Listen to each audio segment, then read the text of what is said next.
माझ्या भक्ती हीच शक्ती या चॅनेलवर आपणा सर्वांचे स्वागत आहे. कार्तिक महिन्यानंतर मार्गशीर्ष महिना सुरू होतो. मार्गशीर्ष महिना सुरू होताच मार्गशीर्ष महिन्यामध्ये किती गुरुवार आहेत हे आवर्जून पाहिले जाते. एखाद्या वर्षी मार्गशीर्षमध्ये 4 गुरुवार असतात तर कधी 5 गुरुवार असतात. मग मार्गशीर्ष महिन्यामध्ये 4 किंवा 5 जेवढे गुरुवार येतील त्या गुरुवारांना खूप महत्त्व आहे. कारण या प्रत्येक गुरुवारी संपत्ती आणि समृद्धीची देवी लक्ष्मी मातेची पूजा केली जाते. हीच पूजा मार्गशीर्ष महिन्यातील गुरुवारचे व्रत म्हणून ओळखली जाते. मग का करायचे हे व्रत? तर हे व्रत केल्याने लक्ष्मी देवी प्रसन्न होते. व्रत करणाऱ्या सुख संपत्ती, धन, यश याची प्राप्ती होते. जीवनामध्ये असणाऱ्या समस्या दूर होतात. म्हणून मार्गशीर्ष महिन्यातील पहिल्या गुरुवारपासून येणाऱ्या सर्व गुरुवारी हे व्रत करावे. आता आपण पाहणार आहोत हे व्रत कसे करावे. हे व्रत करण्यासाठी एक पूजा मांडली जाते. त्या पूजेच्या मांडणीसाठी काय काय साहित्य लागते ते आपण प्रथम पाहूया. पाटावर अंतरावयाचे वस्त्र, रांगोळी, समई, तेल, वात, माचीस, तांदूळ किंवा गहू, तांब्या, पाणी, नाणे, सुपारी, हळद, कुंकू, दुर्वा, नारळ, 5 झाडाचे 5 डहाळे किंवा 5 झाडांची 5 पाने, गणपतीची मूर्ती किंवा सुपारी, लक्ष्मी मातेची मूर्ती किंवा फोटो, फळे, फुले, दूध, साखर, पानाचा विडा, आरतीचे ताट आणि तुम्ही बनवलेला गोड नैवेद्य. आता आपण पाहणार आहोत हे व्रत कसे करावे. तर पूर्वीच्या काळी अंघोळ करण्यासाठी, पाणी आणण्यासाठी नदी किंवा विहीर असेल तेथे जावे लागे. त्यामुळे कथेमध्ये आपल्याला उल्लेख आढळतो की नदी अगर विहिरीवर स्नान करून 5 डहाळे काढून भरल्या कळशीत ठेवावे व ती कळशी घरी आणावी. पण आता बदलत्या काळाप्रमाणे नदी किंवा विहिरीवर जाणे शक्य नाही. त्यामुळे थोडाफार पूजेमध्ये बदल आढळतो. मग पाहूया कशी करायची पूजा. गुरुवारी सकाळी लवकर उठून स्नान करून आपली कामे आवरून घ्यावीत. या दिवशी संपूर्ण दिवस उपवास करावा. तुम्ही दूध किंवा फलाहार घेऊ शकता. संध्याकाळी गोडाचा नैवेद्य दाखवून गाईला घास देऊन तुम्ही उपवास सोडू शकता. तर सकाळी तुमची कामे आवरल्यानंतर दारात रांगोळी काढून त्यात देवीची पावले काढावीत. घरामध्ये ज्या ठिकाणी तुम्ही पूजा मांडणार आहात ती जागा स्वच्छ करून घ्यावी. पूजा मांडताना लक्ष्मी आईचे मुख पूर्वेकडे किंवा उत्तरेकडे होईल अशी स्थापना करावी. ज्या ठिकाणी देवीची स्थापना करायची आहे त्या जागी चौरंग किंवा पाट मांडावा. पाटावर वस्त्र अंथरावे. वस्त्र काळ्या रंगाचे सोडून इतर कोणत्याही रंगाचे चालेल. समई लावून घ्यावी. पाटाभोवती रांगोळी काढावी. यानंतर कलश स्थापना करावी.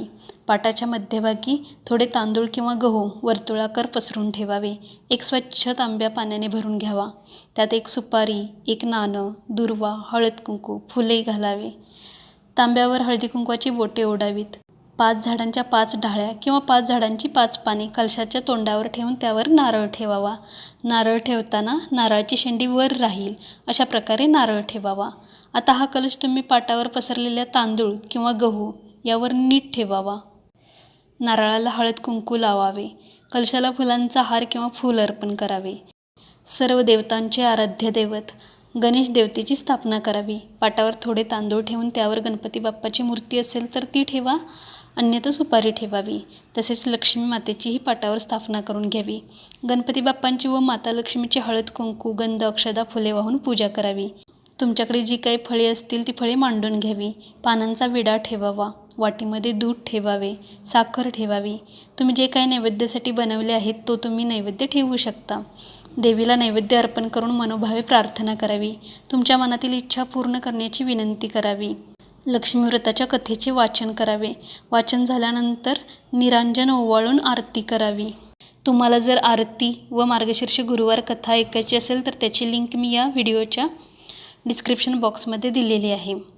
आरती केल्यानंतर तुम्ही बनवलेल्या गोडाचा नैवेद्य अर्पण करावा.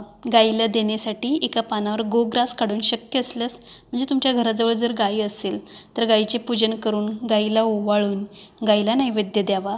नंतर तुम्ही उपवास सोडू शकता. देवीला अर्पण केलेला नैवेद्य तुम्ही घेतल्यास काही हरकत नाही. जर जवळ गाय नसेल तर तुम्ही तो गोग्रास नंतर गाईला देऊ शकता. तर ही झाली साधी सोपी मार्गशीर्ष महिन्यातील गुरुवारची पूजा. हल्ली बाजारात कलशाला घालण्यासाठी छान छान देवीचे मुखवटे मिळतात. तुम्ही ते नारळाला लावू शकता. वस्त्रही मिळते, वस्त्रही घालू शकता. कलशाला फुलांचा गजरा किंवा वेणी घालू शकता. तुमच्याकडे उपलब्ध असतील तर दागिनेही घालू शकता. काही जणी मुखवटा न घालता नारळालाच डोळे काढतात, नथ घालतात, फुलांची वेणी घालतात. बाजारामध्ये देवीची ओटी भरण्यासाठी ओटीचे साहित्यही मिळते, ते तुम्ही आणून ओटी भरू शकता. जर तुमच्याकडे श्रीयंत्र, कमळगट्ट्याची माळ, शिक्का, कवड्या असतील तर तीही तुम्ही पूजेच्या पाटावरती ठेवून त्याची पूजा करू शकता. पण आता मी ज्या काही गोष्टींचा उल्लेख केला त्या तुम्ही ठेवल्याच पाहिजेत असे नाही. तर तू अगोदर सांगितल्याप्रमाणे साधी सोपी मांडणी पूजा केली तरीसुद्धा चालू शकते. शेवटी देव हा भावाचा भुकेला असतो. आपल्या मनी शुद्ध भाव, शुद्ध भक्ती असली पाहिजे. तर तुम्हाला आवडेल त्याप्रमाणे तुम्ही पूजेची मांडणी करू शकता. तर हे झालं गुरुवारी करावयाच्या पूजेची माहिती. आता दुसऱ्या दिवशी म्हणजे शुक्रवारी काय करायचे, उत्तरपूजा कशी करायची. तर स्नान केल्यानंतर आरती उदबत्ती लावून साखरेचा नैवेद्य दाखवून पूजा तुम्ही हलवू शकता. गणपती बाप्पांची देवीची मूर्ती देवाऱ्यामध्ये ठेवू शकता. जे कलशामधील पाणी आहे ते पाणी झाडाला घालावे. नाणे सुपारी पुसून पुढच्या गुरुवारच्या पूजेसाठी ठेवावे. तांदूळही तुम्ही ठेवू शकता. नारळही तुम्हाला मार्गशीर्षमधील शेवटचा गुरुवार होईपर्यंत तोच वापरवायचा आहे, त्यामुळे नारळही तुम्ही नीट ठेवा. फळे प्रसाद म्हणून तुम्ही कुटुंबातील सर्वजण खाऊ शकता. कलशातील डहाळे किंवा पाने वेगवेगळ्या 5 ठिकाणी ठेवावीत आणि पूजेच्या जागी हळद कुंकू वाहून नमस्कार करावा. मार्गशीर्षातील शेवटचा गुरुवार झाल्यानंतर तुम्ही नारळ फोडून त्याचा कोणताही गोड पदार्थ बनवून देवाला नैवेद्य दाखवून तुम्ही ग्रहण करू शकता. अशा पद्धतीने मार्गशीर्ष महिन्यातील सर्व गुरुवारी अशी पूजा करा व मनोभावे देवीला प्रार्थना करा. माता लक्ष्मी तुम्हा सर्वांच्या इच्छा पूर्ण करो अशी मनोभावे प्रार्थना. तुम्हाला हा व्हिडिओ कसा वाटला, आवडला ना, मग लाईक करा, शेअर करा व माझ्या भक्ती हीच शक्ती या चॅनेलला सबस्क्राईब करा. पुन्हा भेटूया एक नवीन व्हिडिओ घेऊन. लक्ष्मी माता की जय.